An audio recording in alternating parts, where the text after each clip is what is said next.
Thank you, Anish, and thank you, Simon, for that introduction. I've spent the last 3 years after I retired as a CAG trying to wave off that legacy of 6 years of negative work, but it keeps following me around. I just don't know how I can wash it off. Tried my best, it's not worked as yet.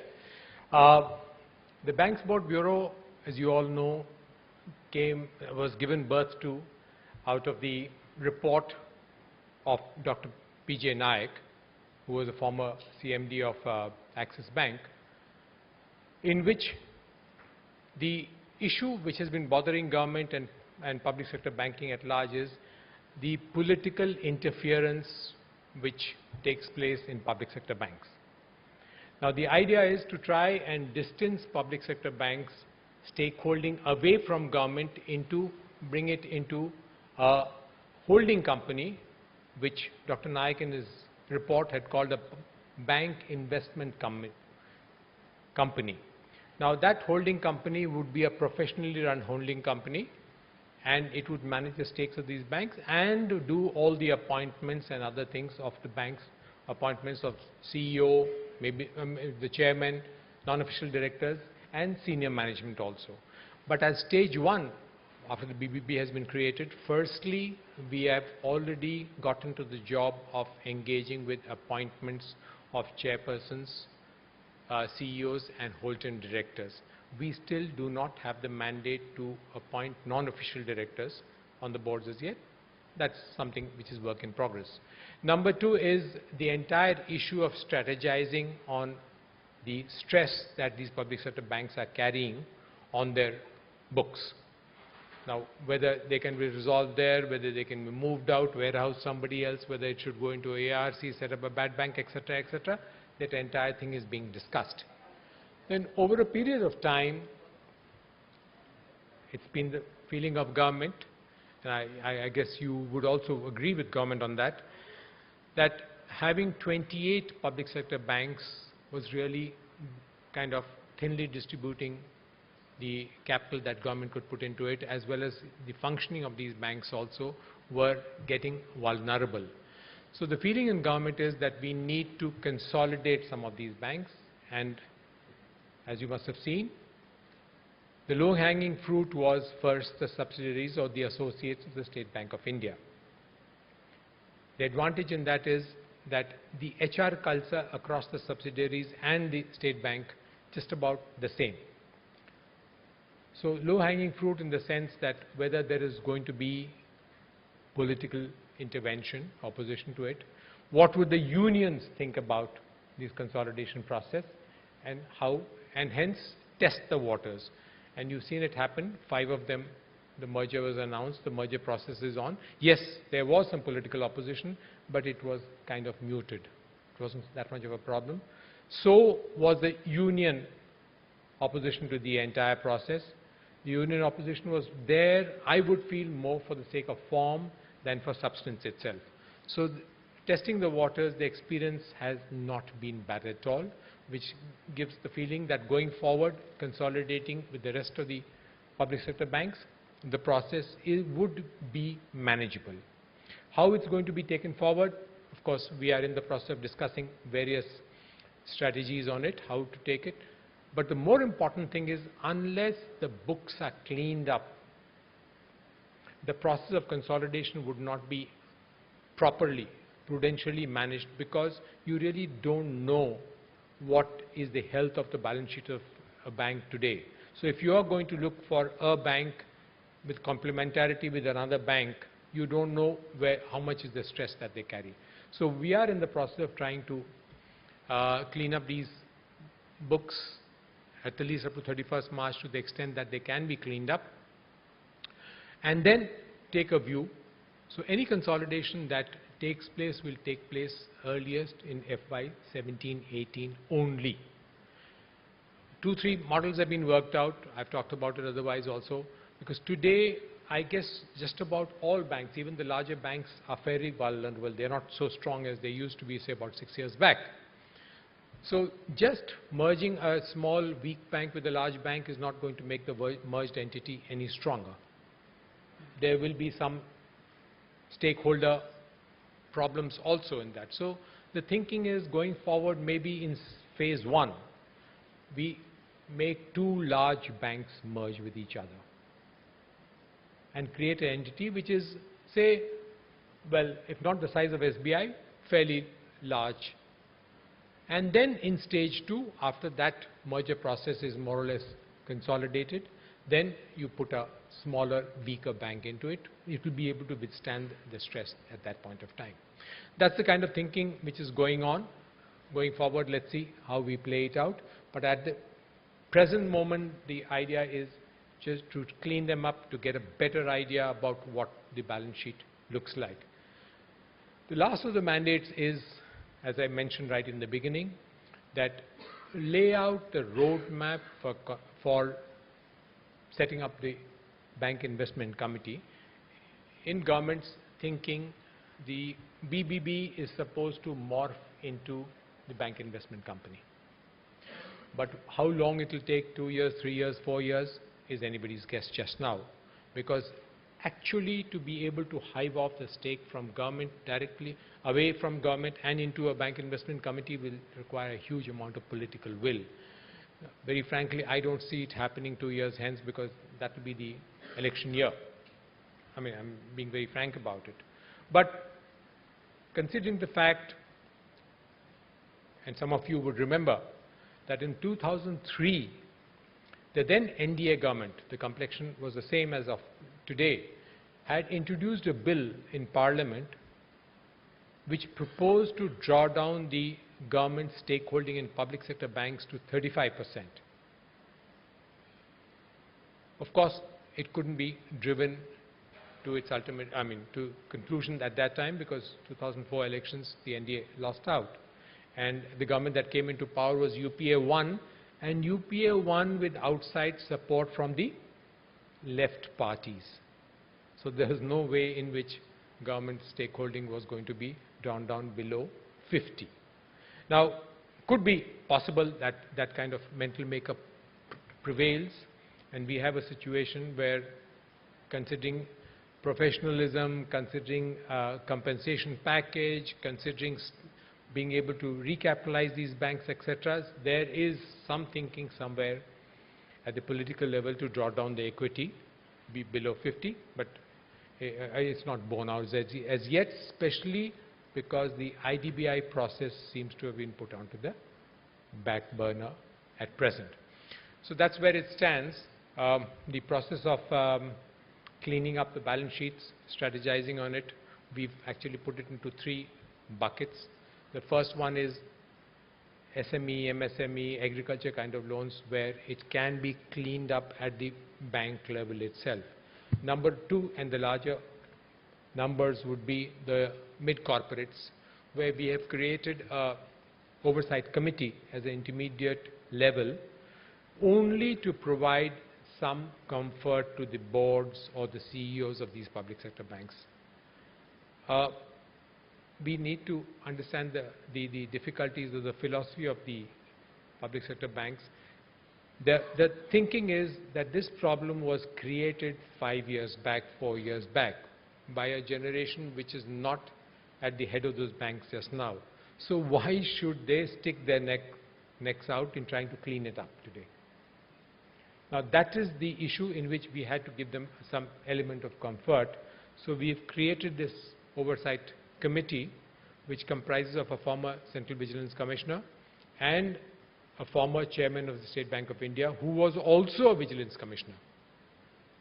So the process is that whether it's a single bank or a consortium of banks, they make out the resolution process. There would be some disagreements, there would be some issues in it. Take it to the oversight committee, which will go through the process. And once it is cleared by the oversight process, it becomes that much easier for the boards of these banks to clear them. Now, it took us about 3 months to try and push this process through, but the good thing that has happened about this is that the investigative agencies, of which anybody in government, including me, are very scared of, these investigative agencies, in the presence of the then governor and the CEOs of all these banks said that if the proposals are cleared by this oversight committee, they would not reopen them. I mean, that's the maximum assurance that you can get from an investigating agency. I mean, there is no guarantee that 5 years later, 6 years later, some right guy decides to open it up. But for the time being, at least, that assurance was very comforting. So we pushed that process through. There was a certain inertia in the beginning, but now the cases have started going through. And I think a large case which went through about a week back, or maybe about 10 days back, was HCC, Hindustan Construction Company, which is a fairly large case. And now boards of individual banks are clearing those, and hopefully the process will start. It will have greater traction going down the line. We are hoping that till 31st of March, we will have some issues cleared up. Of course, the third bucket is the very large corporate, which very frankly can't be handled at the BBB level only. So those are the ones in which we have proposed that some of them are trying to dispose their assets to be able to liquidate their borrowings. They also claim that they are not getting buyers for those assets. So we've given them time to try and dispose them. Go out into the big bad world and try and sell as much as you can. And if you can't, then the management of those assets or those plants will be taken over by the public sector. Steel Authority of India can take over a steel plant. The ONGC could take up a petroleum or a hydrocarbon plant. NTPC could take over a power plant, manage it for 3, 4, 5 years, whatever it be. And that takeover will be done at the book value, which would be assessed by the banks in conjunction with those enterprises itself.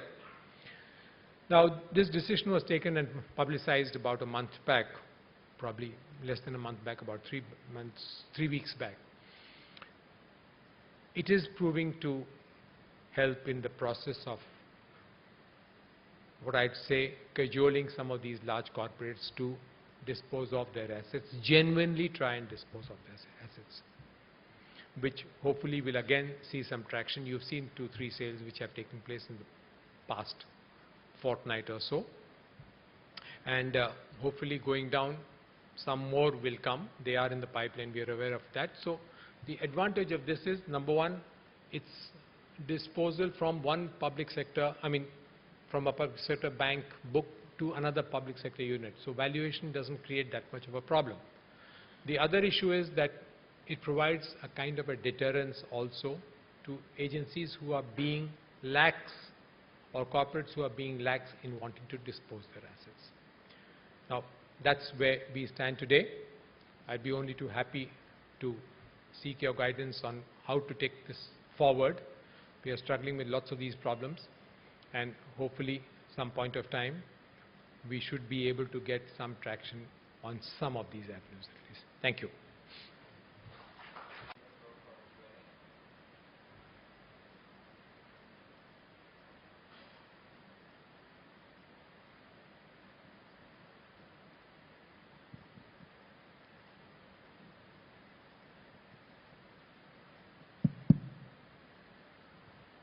Thank you, sir. A small question on how the experiment is going with bringing private sector bank personnel to manage certain public sector banks, and if it's going positively, do you think this can be made a more sort of ongoing measure? And I believe their compensation structures are still not private sector at all, but just your thoughts on that, please. See, this experiment of private sector management or private sector executives coming to public sector was done in 3, 4 banks. Now, I must say that the teething troubles were much less than what we really thought they would be. In terms of, number one, senior management taking a kind of contrarian or adversarial view of these people who were, if I could say, helicoptered into that institution, it's not been so bad at all. Number two, in terms of them hiring more people from the private sector, we've permitted them to hire people laterally on contract basis. Earlier, the limit used to be 3 or 4 years. We have extended that to 10 years. So they can take people up to 10 years. They have done it. And the third issue is that at least 2 of those banks have shown very good results in Q2.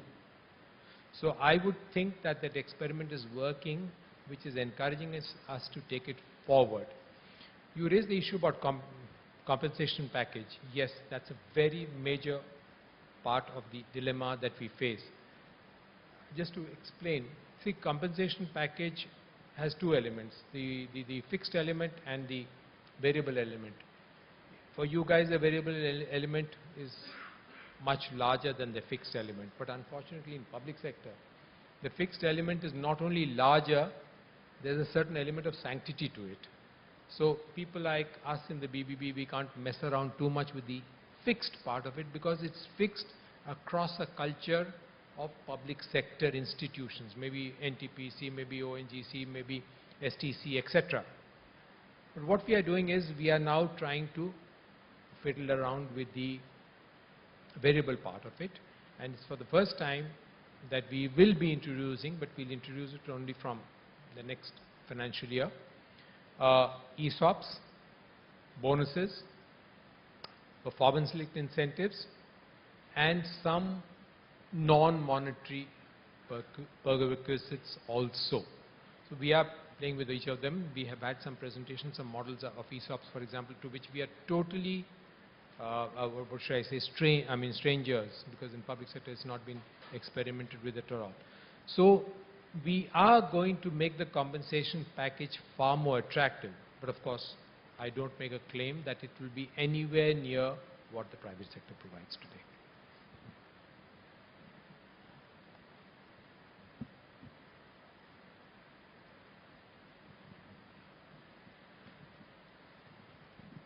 So in the meanwhile, while some questions come up, I've been very closely following the government's path in terms of relieving stress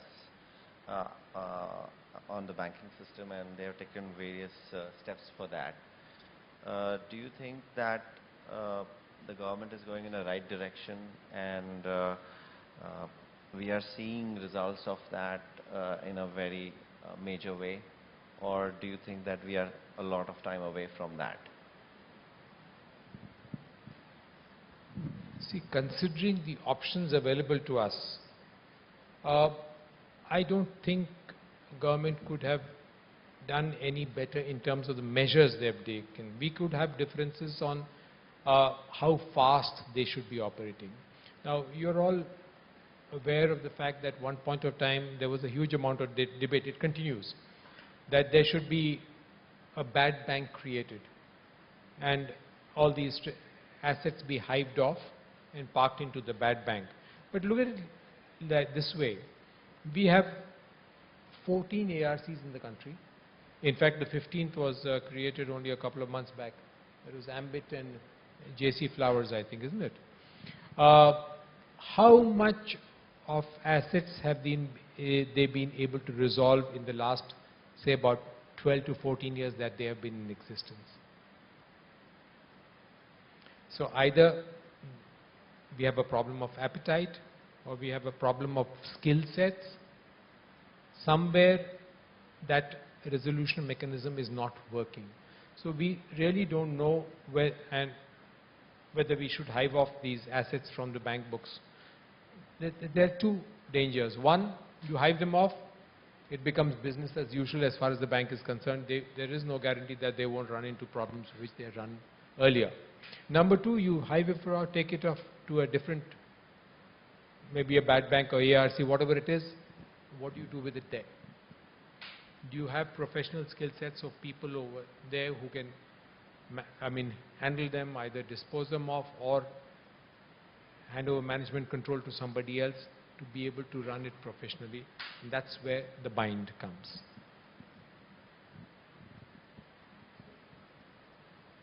Any more questions from the team?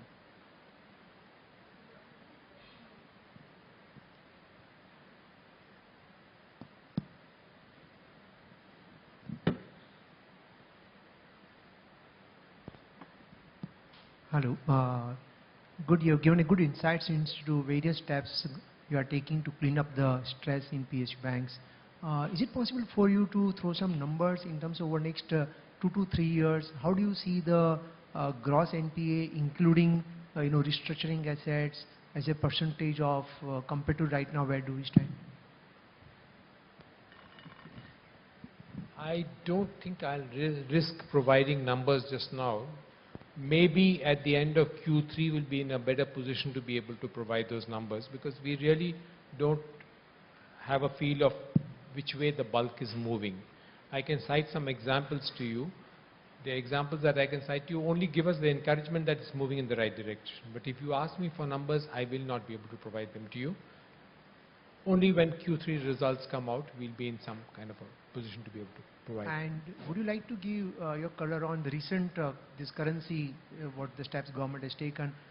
In your view, what can be the impact on economy? Can it be hugely adverse, considering that supply is very much short compared to already whatever is demonetized, maybe around $200 billion. That's what the number what is going around. But right now supply is only probably about $8 to $9 billion. So if you can throw some color on that.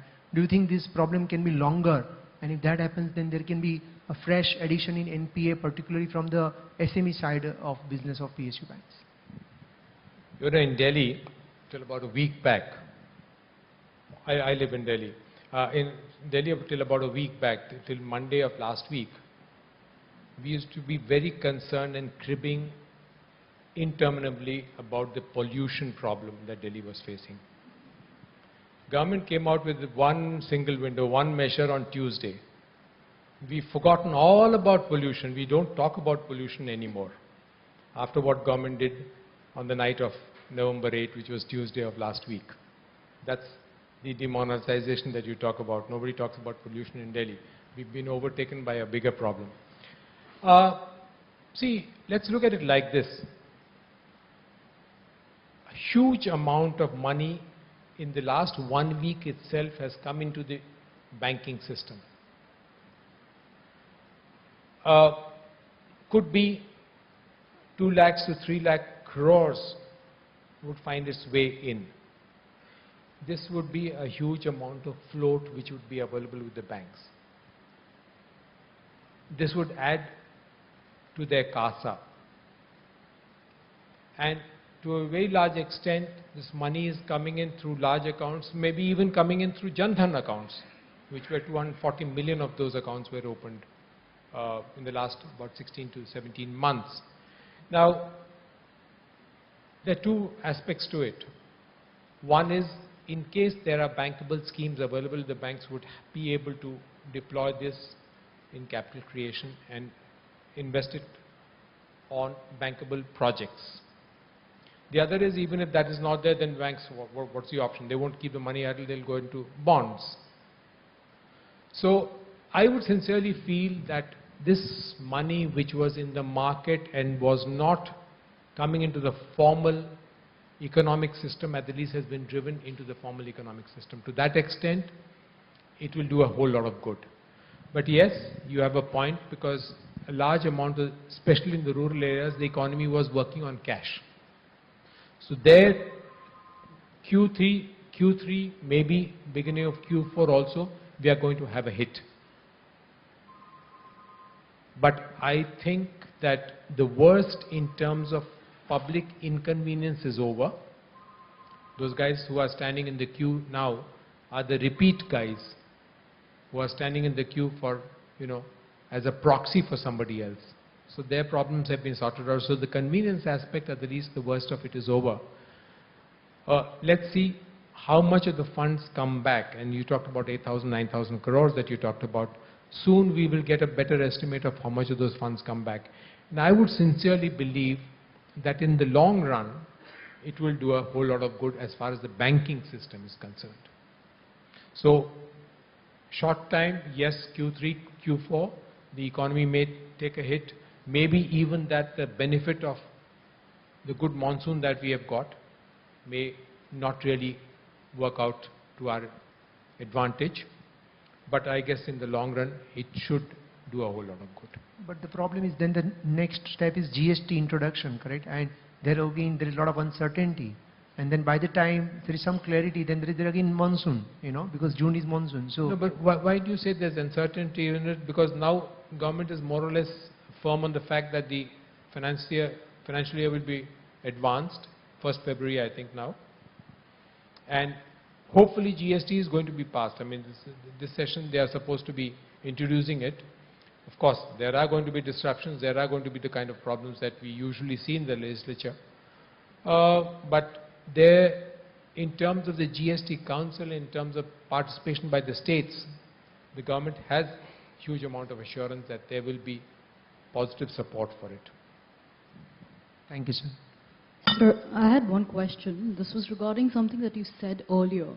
You said that firstly you would give the PSU banks the way to sell off bad loans, and if they are not able to do that, then public sector undertakings would take over those assets. And you gave an example of SAIL taking over a steel asset. Now, one of the concerns that I had regarding that was, do these PSUs have management who are experienced in turning around bad assets?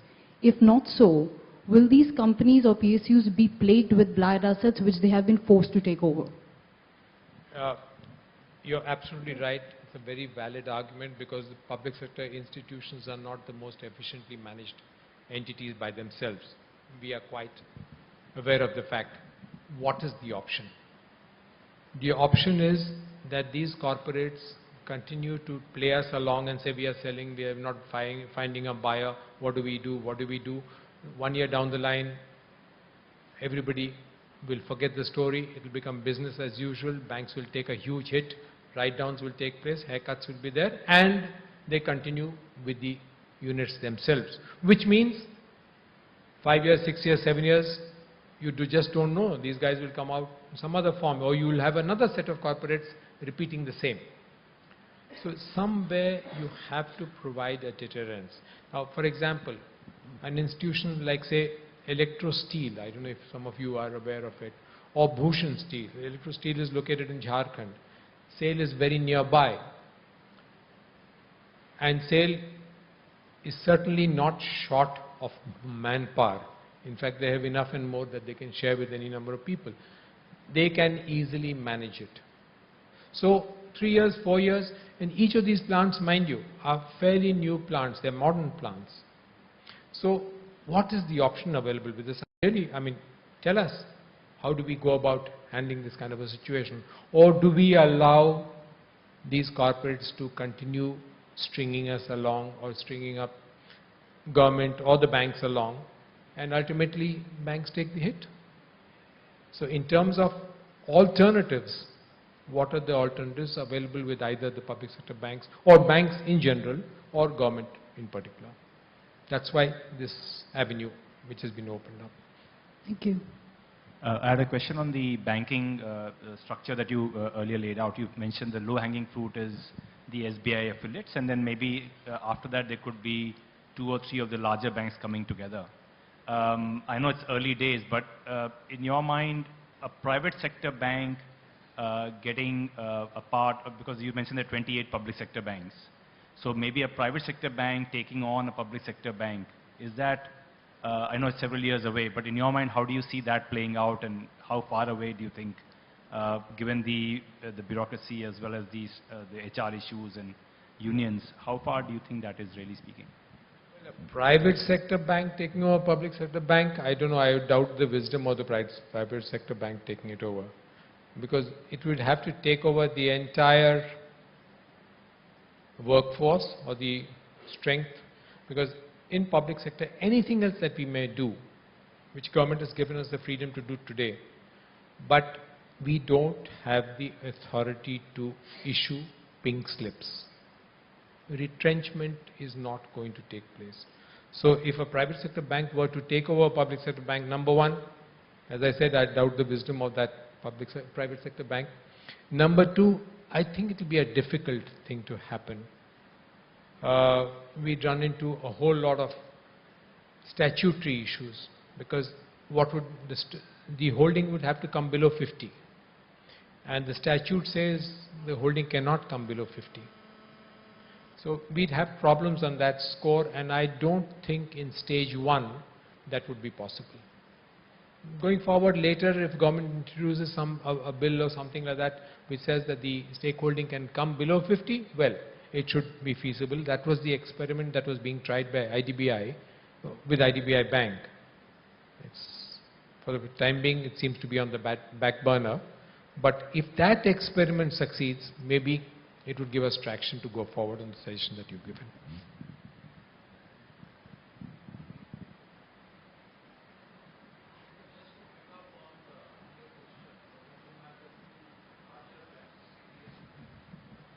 How do you basically plan to handle the HR issues? Because they would still be valid, although the shareholding issues may not be. See, HR issues from public sector to public sector, just as it has happened in the case of SBI, it's not that much of a big issue because all the negotiations have been through the IBA. What's it called?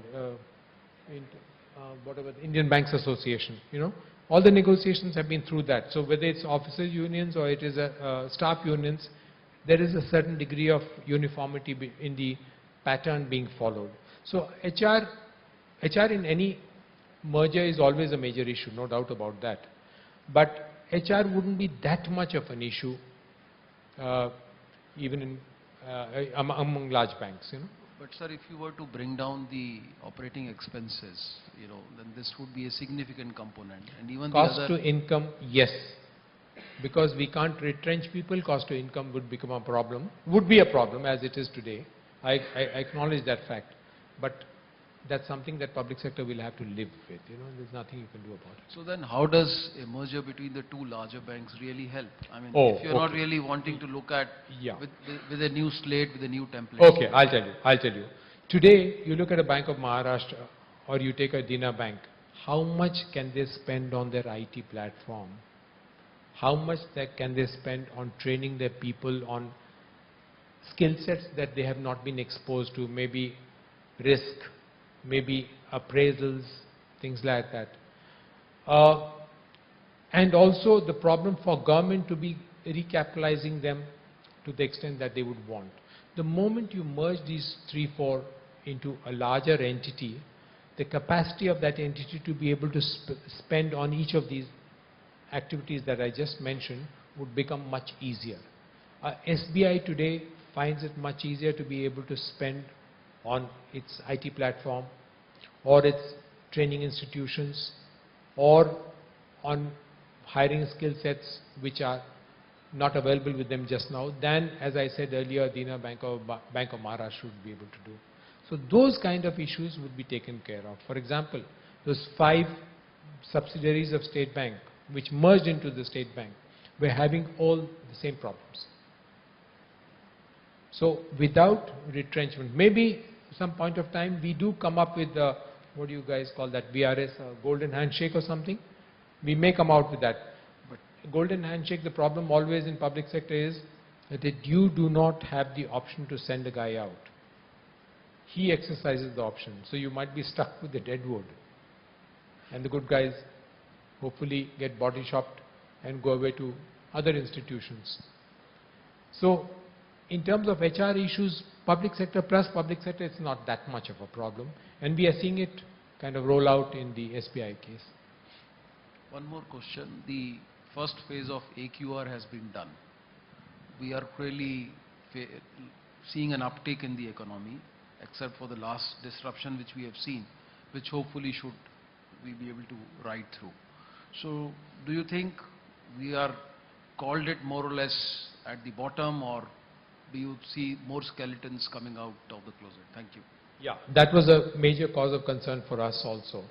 That has recognition taken place, or we might find something more tumbling out of the cupboard. But I think to the extent that we have seen it come out, recognition, the major part of it, I would say 80 to 85% has taken place. Nothing major has come out in the last 1 or 2 months. So I would feel that that is behind us. There could be only incremental cases that come, not any major cases that would come. So I think that is not really a worry going forward. Thank you.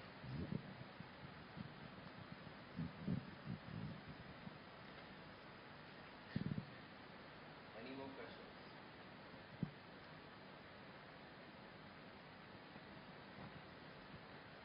Sir, in your deliberations, how much had you talked amongst BBB about the moral hazard issues, so that these things On do not sort of? moral hazard, that these, and what conclusion did you reach that these NPA issues came due to environmental, economic environment, or some due to incompetence of the banks, and so the solutions you reached? That was the first question. And second question is that markets were anyways taking care of, the problem, and private banks were growing much faster than PSU banks. And at this rate, private banks would become a much larger portion of the entire banking system. So to keep on, so what is your solution to the government as to the long-term issues of the banking sector in light of this? Okay, let me take the second part of your question.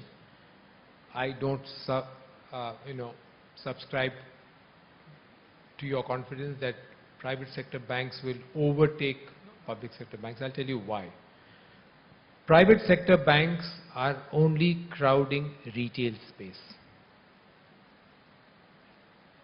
They haven't gotten too much into major corporates or the infrastructure space. How much of retail space is there available for each one of them to be trying and competing into? That's part one. And also, that those of private sector banks who did get into infra or corporate lending 3 years, 4 years back are also carrying the stress on their books. So that's another reason why not too many of the private sector banks are going to get into that kind of space. So ultimately, if you have to lend to corporates big time, you have to lend to infrastructure creation, public sector banks will have to step in. We may have had bad experiences with them. So whether it was IDBI, as in IDBI pre it's becoming a bank, IFCI, then or maybe IDFC, maybe IIFCL, each one of these were the ones which had contributed to infrastructure in its own way. They've all had their experiences, that's a different thing. So I wouldn't really be worried about private sector banks overtaking. Even if they do, so what? After all, it's within the economy, isn't it? As long as public sector banks can put their act together again, I wouldn't really be worried about that aspect of it. But that leads me to your first question, and which is the skill sets that these public sector banks possess, number one. That is the professionalism part of it. Number two, the risk of what we have been exposed to, which is, what should I call it, connected lending, influenced lending, or lending on telephone calls, whatever it may be, where you are being pushed into lending in a particular direction. And because the skill sets are not good, in some ways they are not able to stand up to it, they acquiesce to that kind of pressure. That's the moral hazard part of it which you mentioned. Now, we have to tackle that, and we are in the process of tackling it in 2-3 ways. One is we are trying to ensure that CEOs get longer tenures. See, till recently CEO tenures, if they were long, would be 3 years. But we are trying to ensure that we appoint CEOs who are in the age bracket below 54. So they get at least 5 or 6 years tenure. Whole-time directors are in the age bracket 48 to 50. So that their stakes with the institution is for 10 to 12 years. Otherwise, what happens is, I'm a CEO for 3 years, 2 years. I do whatever I have to do, make hay while the sun shines, and then I'm gone. And the problem I have created, I have left behind for somebody else to sort out, which is happening today. The other thing is, I think if we can distance the public sector banks away from government directly, Today, all appointments are being made by government. Even non-official directors, all the appointments are being by government. If we can take it away in 2-3 years' time, constitute the bank investment company, and have that holding company be run professionally, to a very large extent, that moral hazard problem we'll be able to sort out. Especially since we are recruiting laterally, injecting people who have professional skill sets. And of course, the entire HR setup, which means the recruitment at the lower level, initial levels, is being totally revamped. And from next year onwards, we'll have a new kind of system working on it.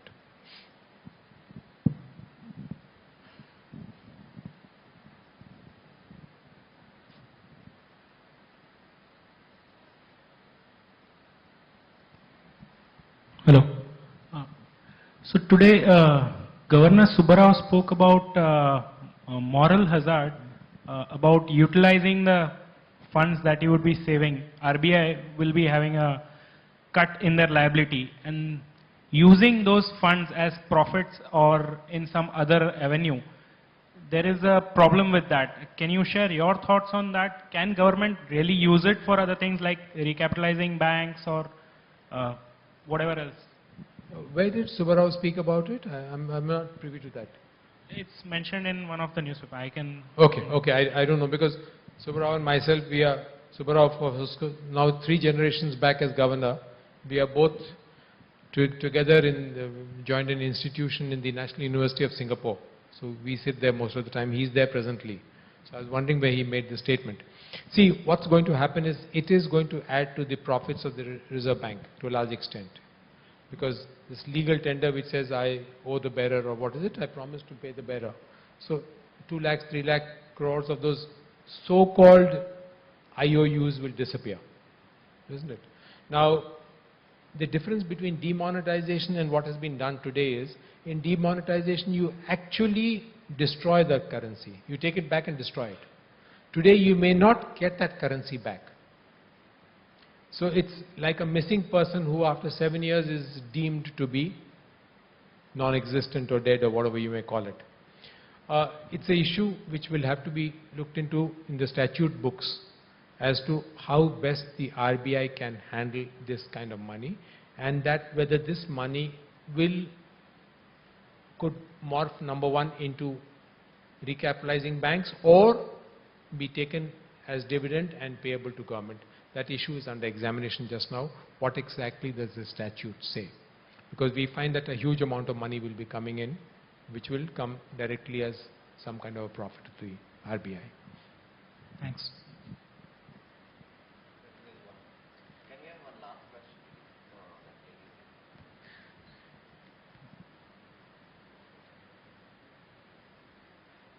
Hello. Sir, once PSU undertaking the charge from the private, how you see the asset get qualified? Whether it will be considered as a standard or some haircuts would have been taken over there? And my second question is, how do you see the gross NPAs considering for FY18 vis-a-vis FY16 level post AQR? Sorry, the second one was gross NPAs? For FY18 vis-a-vis FY16 post AQR level. Oh. Okay. As far as the assets are concerned, if as taken over by the public sector entity, it will become standard on the books, because I mentioned to you that on the bank, whether the government recapitalizes the bank to the extent of the haircut, or whether it recapitalizes the public sector entity, doesn't make a difference, because ultimately it's the government which is doing the payout. So it will be treated as standard after the hiving off has taken place. That's number one. Number two, about the gross NPAs playing out in 17, 18, I really don't know. I have a feeling that they should reduce. They should reduce because the base will become larger. Hopefully the base will become larger.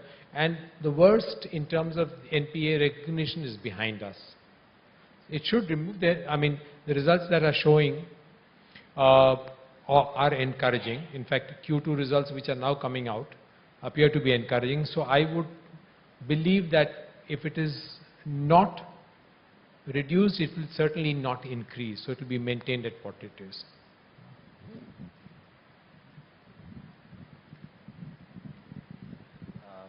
I think we have had our last question. So thank you so much, and thank you very much for being with us.